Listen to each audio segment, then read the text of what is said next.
disse Simone Lagares ontem, surra de live nos criativos. Para quem não tinha feito nenhuma live, foi que foi. Olá, boa tarde.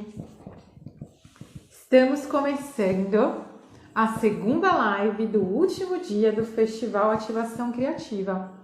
Eu sou a Cíntia Domênico, artista, empreendedora e mentora de carreiras criativas. Mais sobre o meu trabalho no @cintia.terapeuta. O Festival Ativação Criativa é uma iniciativa minha e da minha parceira Heloísa Sobral, que está aqui acompanhando. E o nosso intuito com o festival é fomentar e inspirar outros artistas e criativos a realizarem os seus trabalhos nesse período tão desafiador, que é a pandemia que estamos passando. Nessa segunda fase do festival, que está acontecendo de 20 a 24 de abril, hoje é o último dia, a gente tem mais 2 lives ainda. A gente conversou, vou falar no passado já porque está no último dia, mas estamos conversando com 28 artistas que estão compartilhando com a gente as suas estratégias, os seus insights, os seus medos e angústias e como que eles fizeram para se reorganizar nesse período. E a ideia, então, minha sugestão é que vocês que estão assistindo aprendam junto com o aprendizado deles e se apropriem, né, do aprendizado, se apropriem das estratégias e apliquem na carreira de vocês, para realizarem vocês também os seus projetos, o seu ofício, durante esse momento que estamos vivendo, né? Que tá fazendo com que nós, criativos, nos reestruturemos, né? E o quanto que vem de oportunidade frente a tudo isso. A gente está olhando por uma perspectiva positiva, né? Deixando de lado um pouco a discussão desse problema social, desse problema de saúde pública, econômico, enfim, que a gente está vivendo, e a gente está olhando por uma perspectiva positiva, né, buscando entender como que a gente pode superar e, quiçá, pelo que eu estou conversando com todo mundo, criar realidades que são realidades muito boas, muito positivas, que abrem novas perspectivas aí para o mercado criativo. Agora, hoje, a gente vai conversar com 2 artistas. A gente vai conversar com o José Vieira e com a Rita Maria. Eles são da Casa Japuanga. E eu não vou falar mais, eu vou convidá-los para eles se apresentarem, que vai ser muito mais legal.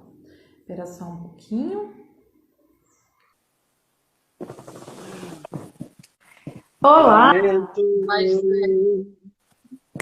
Olá! Bem-vindos ao festival! Tudo bem, Cíntia? Tudo bem. Prazer. Tudo bem. Então, honrados de participar dessa iniciativa, convidados pela Elo, uma querida parceira de trabalho, de atuação, de criação. E vamos lá, vamos em frente. E a gente está muito feliz com a participação de vocês. Mais uma vez, obrigado por estarem aqui nesse sábado, né? Cedendo aí o tempo de vocês, compartilhando com a gente.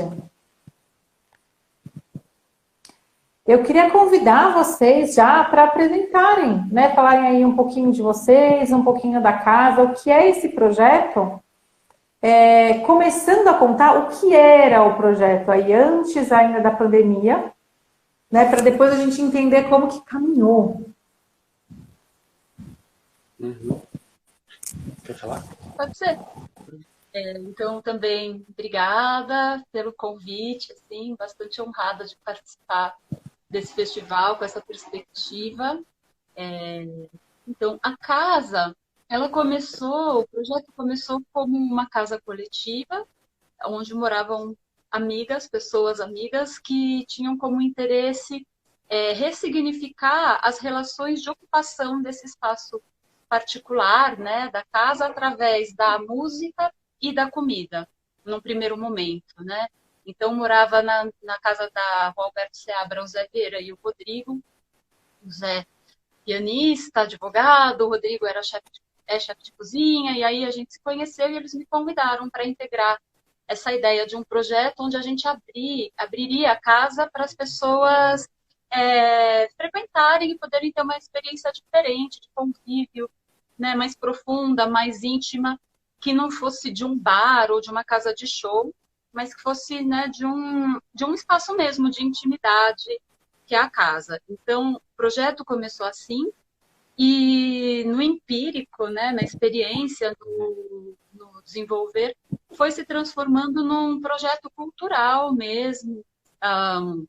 Várias artistas que a gente conhecia que também foram se interessando por utilizar esse espaço como um espaço de expressão, pela proximidade que isso gerava, né, na fruição das pessoas que estavam convivendo com aquela, né, naquele espaço, naquela cena, né, como a gente costumava dizer. E então, pouco a pouco, isso foi crescendo, assim, de um jeito que nem a gente esperava, assim, de pessoas interessadas em participar, em se apresentar, em se ocupa.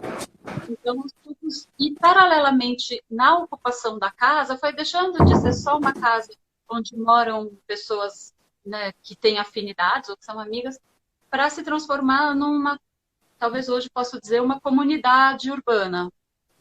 Né, uma ideia de que uma coabitação, né, um espaço de coabitação que está estudando, né, a gente vem estudando e pesquisando o que é ser uma comunidade, quais são as características disso e como potencializar, então, ainda mais aquilo que surgiu, né, a partir Vocês têm das mais nossas pessoas morando na casa atualmente? Sim, mais 3 pessoas. Hoje somos em 5, né? Já, e assim, tem uma característica de ser uma comunidade, uma moradia, que há uma circulação. Então, desde lá, né, quando era projeto Alberto Seabra 1128, até hoje, como Casa Japuanga, circulou muita gente como, né, hóspede, morador e tal. Então, a casa se caracteriza pela moradia e por ser um espaço de convivência, de práticas, né, de produção, tanto que a gente, né, chama vulgarmente de casa coletiva e produtiva. Que legal. E se identifica como um espaço, uma zona autônoma cultural, assim, né? Porque sai dos padrões, né, que a gente conhece de espaço cultural, de casa, né, de casa moradia, de casa de espetáculos, né? Enfim. Gente, deixa só uma questão técnica. Vocês estão próximos do sinal de Wi-Fi? Porque está travando a imagem de vocês. Então, pera, vamos mudar Só a um rede. minuto. Tá. Pronto. Aí. E aí? Ah, já está melhor. Vamos ver aqui falando, mas a imagem já está mais nítida. Ótimo. Então, vamos lá. Aí, posso falar um pouco sobre essa transição por conta da pandemia, né? Porque a casa sempre foi marcada por atividades presenciais. Então, a gente reunia pessoas aqui em torno de alguma atividade. Que, quando a gente fala atividade cultural, na verdade, é uma atividade ampla, né? Porque já passou por diversas linguagens, né? Então, e sempre marcante pela presença das pessoas. Então, acho que a pandemia tirou dessa realidade, desse contexto, uma característica elementar, assim, o encontro. Né? Sim, numa relação que é o que vocês falaram, íntimo, né? Assim, o dentro de casa, né? É tudo que nesse momento a gente precisa evitar. E aí, como é que foi esse... Desculpa. que as nossas últimas atividades foi acolher o Capim Bloco, né, que é um bloco de carnaval do Silvan Galvão, que traz toda a tradição do carimbó, lá de Alter do Chão, enfim, a gente tinha ensaios aqui. Então, antes da pandemia, a gente estava realmente num momento de grande convivência mesmo, né, de uso do espaço da casa de muitas maneiras, né? Uhum. E aí, como é que foi, né? Primeiro baque, assim, como que caiu a pandemia, assim, para vocês, essa situação, né? E como que a partir disso vocês foram se reestruturando? Olha, primeiro impacto foi perder o contato com as pessoas, assim, né? Presencial. Isso, naturalmente, deixou um vácuo, assim, né? Um buraco. A gente parou de produzir atividades, né? De realizar atividades. A gente começou num momento de introspecção, assim, de convivência entre os moradores, de pensar no que fazer, né, como manter a movimentação da casa no ambiente virtual. A gente chegou até a fez uma produção de uma performance para mandar para o Rumos, mas não passou.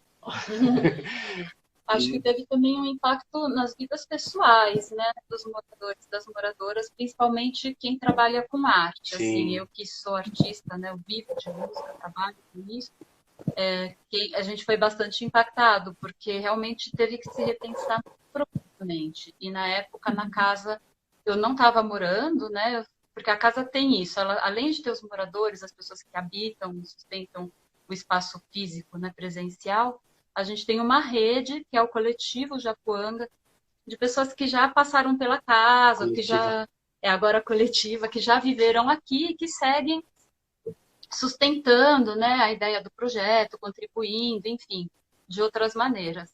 Eu mesma, quando não era moradora, nunca deixei de fazer parte da coletiva.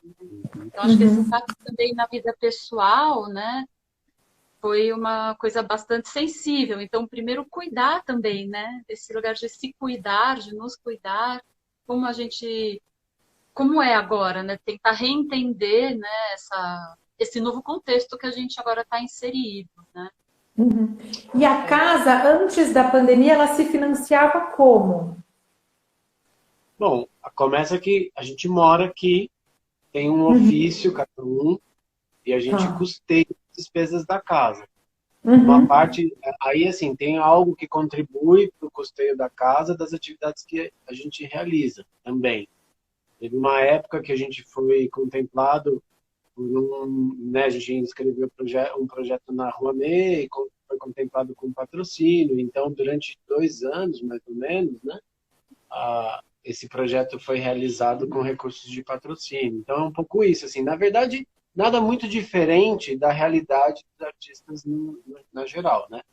Tipo, viver de apoio, subsídio financeiro, viver do trabalho, do ofício de cada um, né? E aí a diferença é que eu acho que isso foi determinante na pandemia, é que a gente mora aqui e a gente custeia, a gente contribui para custear a casa. Porque a gente está vendo espaços culturais importantes na cidade sendo fechados por falta de subsídio, por falta de apoio, de política pública, e porque são espaços que dependem da movimentação de pessoas, da presença, e que foi né, retirado da pandemia. É interessante isso, né? Porque vocês...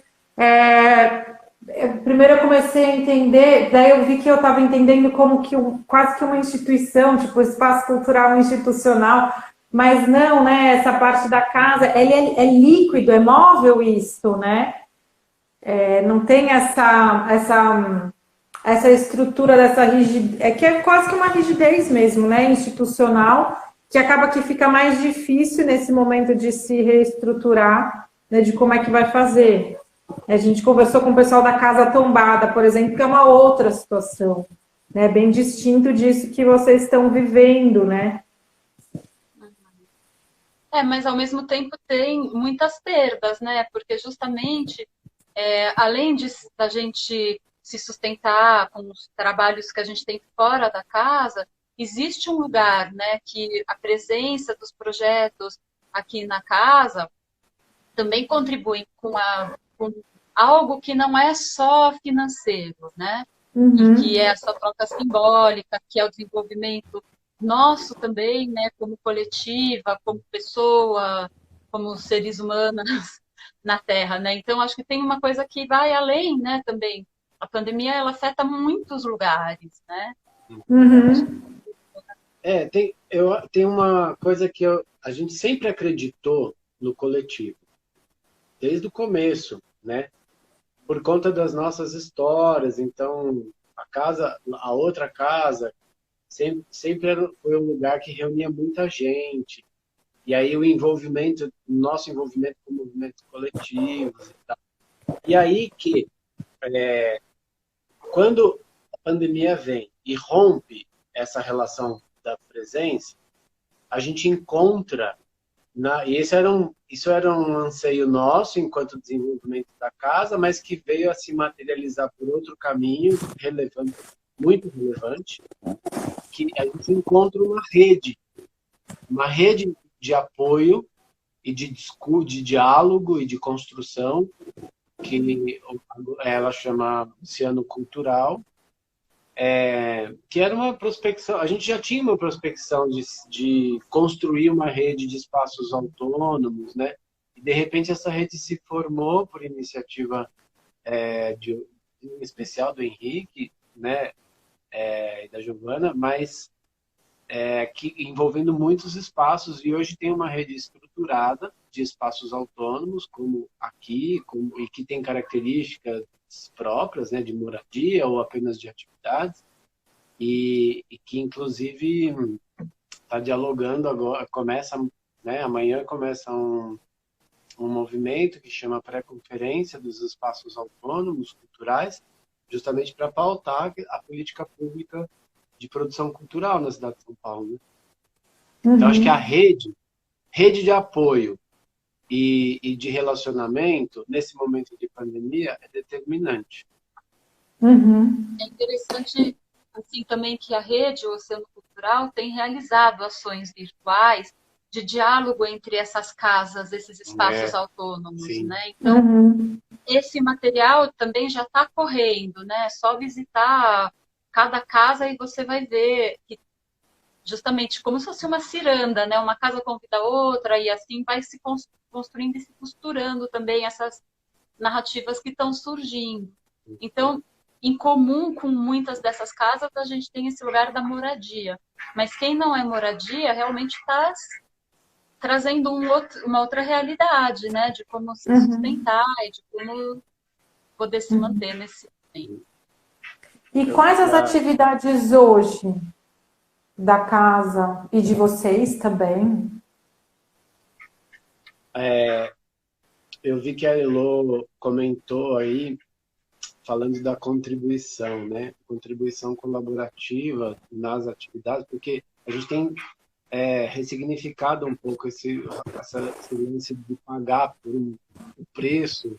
A gente tem tentado, né? Ressignificar essa coisa de pagar um preço por uma coisa e coisificar, né, a relação com a cultura. Na verdade, a gente trabalha muito no modo do valor, assim, né, do valor que as coisas têm. E aí as contribuições são determinantes. Então, uma das coisas que a gente tem feito, esses encontros virtuais, por exemplo, muito por conta da Lei Aldir Blanc, né? Ao longo da pandemia, a gente fez alguns encontros com contribuição colaborativa. Então, por exemplo, a gente teve gente, inclusive de fora, né, vindo para São Paulo, de fora de outro país, vindo, fazendo atividades aqui e recebendo contribuição colaborativa, ou à distância. Uhum, E aí a Lei Aldir Blanc foi um grande marco, assim, uma conquista do setor cultural para conseguir subsidiar as atividades e os próprios espaços, né? Então a gente tem feito encontros virtuais com apresentações, Então, a gente teve uma apresentação com moradores da casa, né, eminentemente, e que subsidiados por esse recurso. Assim. Num primeiro momento, a gente está buscando também usar a nossa potência, né, de comunicação e entendendo como que pode ser possível resgatar esse fluxo, né, de atividade. Então, a Lei Aldir Blanc também abriu um pouco esse campo para a gente, né? A casa teve uma grande mudança, né, de pessoas que estão agora ocupando a casa como moradoras, um olhar também para o espaço físico da casa, de manutenção, de cuidado, de pensar a casa também como um lugar de horta, né, de produção do nosso próprio alimento, ainda que minimamente, né, lembrando que a gente está na cidade de São Paulo. Então, a lei veio também para abrir um pouco esse canal e agora a nossa ideia é continuar realizando atividades. A gente, em geral, realizava uma atividade mensal, né, antes da pandemia, seguir com essas atividades através das nossas redes sociais ou em espaços fechados via Zoom, por exemplo, né, ou outras plataformas assim, mas não só falando de música ou de arte, mas falando de cultura em geral mesmo, né, repensando esse lugar do que a comunidade, as contradições, as vantagens, escutando, aprendendo, porque, na verdade, essa é a construção, né, o que está sendo perguntado para a gente hoje, também diante desse mundo pandêmico. E a casa virou também um grande espaço de trabalho compartilhado, porque está todo mundo trabalhando dentro de casa. Então, repensar, né, como é isso? Eu trabalho com música, eu faço som, ele precisa fazer reunião virtual, a outra pessoa está... Como que isso se dá aqui também, né, essa complexidade de a gente reentender o espaço da casa, também ainda mais potencializado nesse sentido. Que legal, que interessante isso. Como que fica forte assim, como as relações, né? O que você falou desde o começo, mas como as relações estão sempre pautando aí, estão sempre mediando, né? Tudo. Que legal. A gente tem uma perda, né? Porque a casa girava muito em torno da cozinha, né? Essa coisa da gente produzir um alimento e as pessoas que chegavam aqui, né, serem servidas e receberem uma coisa que não era só a fruição, a escuta, mas também essa, né, tipo, abrir os sentidos de várias formas. Então, a gente não está produzindo comida para fora, a gente só está, né, não virou esse lugar, né? E eu acho que isso também tem muito a ver com a configuração das pessoas que moram. Talvez se morasse algum chefe de cozinha aqui, a gente estivesse produzindo comida para fora. Quer dizer, tudo que acontece na casa também tem muito a ver com o potencial das pessoas que estão habitando esse espaço. Ela acaba sendo também transitória nesse sentido. Quando eu estou aqui, eu potencializo alguma coisa. Se eu não estou, não é que a casa vai fazer o que eu fazia. Ela vai fazer outras coisas. Né? Não é uma peça que se tira e a coisa continua funcionando. É dinâmico, né? É um organismo vivo. E essa rede, né, que tanto a rede do caso, a própria rede que a gente criou, assim, as pessoas que passaram por aqui, tem uma autonomia de criação, de produção, né? Então, por exemplo, a rede Oceano Cultural tem uma mobilização de muitas atividades das casas. E a gente coloca isso em pauta, como circular. Porque a casa essa rede é uma rede de circulação produtiva, né?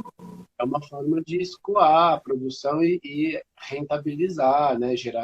Gerar subsídio financeiro e tal. Então, mas assim, e mesmo as pessoas que estão aqui, que passaram por aqui, estão produzindo. Então, por exemplo, hoje à noite tem a apresentação da Lila Mai, que é uma pessoa que viveu aqui na casa, que é parte do Coletiva, e tem um trabalho lindo e está se apresentando, também financiado, né, pela Lei Aldir Blanc, mas cada um com quem a gente se relaciona que produz algo, a gente também cuida de compartilhar, comunicar, apoiar, realizar, fazer realizar e subsidiar a iniciativa. Que legal.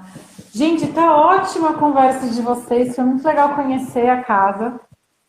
E a parte mais difícil da live é a gente concluir, porque o nosso tempo é muito curtinho.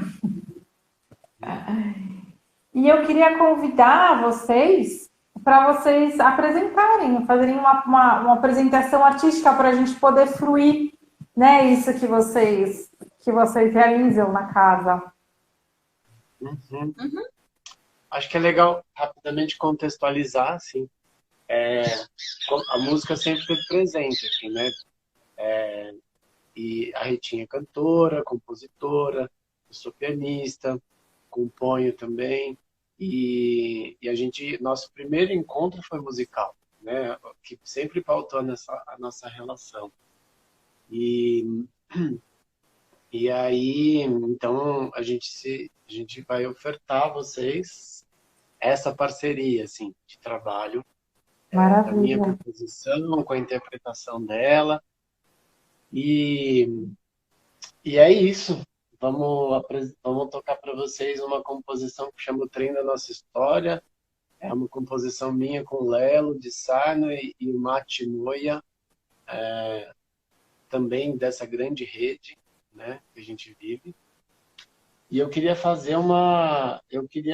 ofertar essa composição, especialmente hoje, que é aniversário do meu pai. Eu acho que ele deve estar assistindo. Quero oferecer para ele e para minha mãe, que foi no dia 20 de abril. Parabéns! Ah, que legal! Parabéns! Muito bem, então vamos lá. A gente está bem contente com o piano aqui.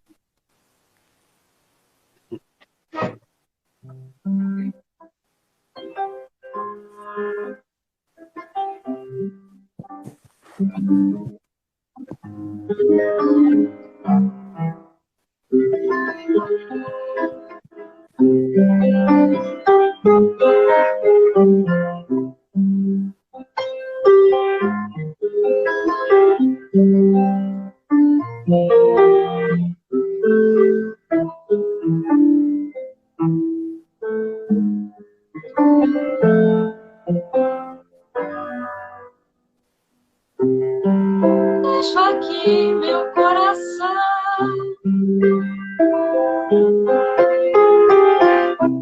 O trem partiu e eu no trem.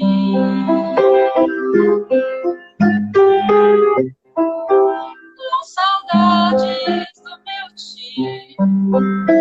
Lembrando o chão de meu pai.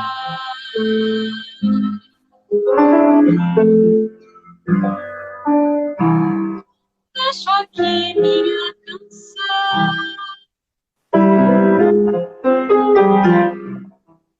De volta pra buscar. Dessa vez na estação. Ouvi rolando daquele bom rapaz. Já foi demais ficar no trem. Poder voltar. E a gente vai remando contra o vento e levando o pensamento ao revés do nosso tempo de poesia foi morar. A música é o trem da nossa história, é o futuro e a memória, vai cheirar e vai sorrir. Porque pra ti e voltar.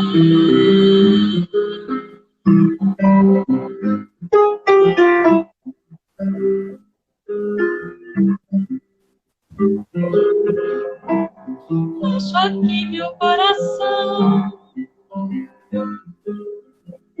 Que partiu e eu no trem. saudades do meu cheiro, na flor do rio, no chão de meu pai.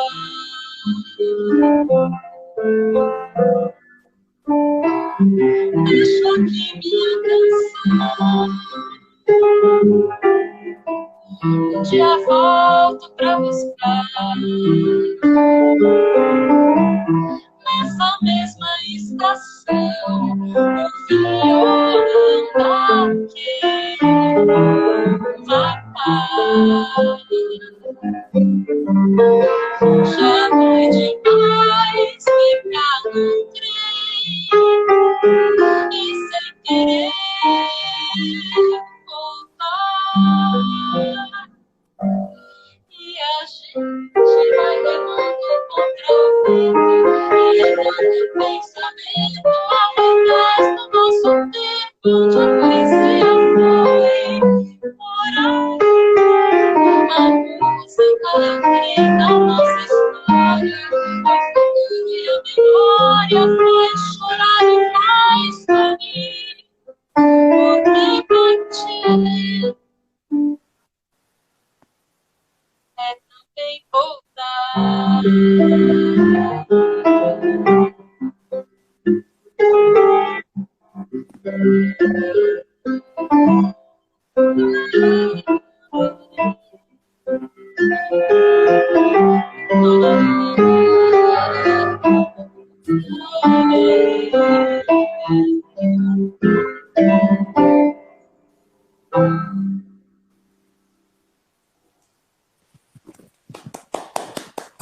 Ah, obrigada, gente. Muito obrigada. Obrigado a você, Cíntia. Obrigado a Elô, toda a equipe do festival.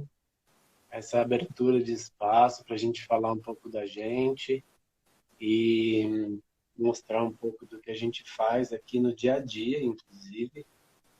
E que todos se sintam convidados para participar das atividades e dialogar com a gente. E aí fiquem ligados aqui no nosso espaço, porque já já vai ter novidades. Que legal. Então é seguindo o @Casa Japuanga, é isso, né? Para acompanhar. Sim. Maravilha. Obrigada, gente. Para quem está assistindo, a gente tem mais 2 lives ainda hoje. E eu aguardo vocês para a gente concluir esse projeto, que é isso, é cheio de inspiração, cheio de aprendizado e podendo fruir, né? Isso é muito bom, assim, podendo fruir também, né? Da arte dos convidados. Valeu, gente. Bem, super. Inclusive, uma das lives hoje é com a Paula Lisboa, uma grande amiga que faz parte dessa grande rede de contatos que a gente está conectado. E acho que vale muito a pena assistir.